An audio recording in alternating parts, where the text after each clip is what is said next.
थे वहाँ अगर वीडियो बना रहे थे तो कौन सा जुर्म हो गया मुझे बताएं। सारी दुनिया टिकटॉक बना रही है, पूरी कायनात बना रही है। और फिर चलो आपने पकड़ लिया, आपको लगा कि ये मशकूक है, चोर हैं, लुटेरे हैं, डाकू हैं, आपने पकड़ लिया तो यार आप उससे बात तो करो, पूछो तो सही। आप उनका घर जाके देख लो, उनका शिनाख्ती कार्ड जाके देख लो, आपके पास तो पूरा रिकॉर्ड होता है, रिकॉर्ड में देख लो कि ये क्रिमिनल है कि नहीं है। ऐसी भी नहीं है सर उनके पास पुलिस और आप उनको घुमाए जा रहे हैं, घुमाए जा रहे हैं ना, तो आपको कहीं से वो आप उसकी पिक देख लें, कहीं से नहीं लगेगा कि वो क्रिमिनल है।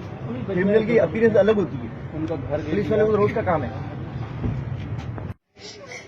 कितनी देर आपको अपने साथ रखा है इन्होंने?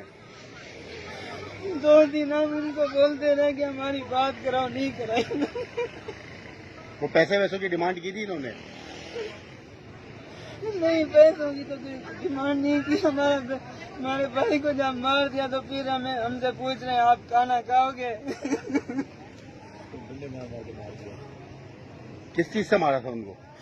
डंडे मार रहे थे, चमाटे मार रहे थे, पता नहीं और क्या मार रहे थे। हम अंदर बैठे हुए थे, अकेला ले गए थे उनको। आंखों में हमारे पट्टियां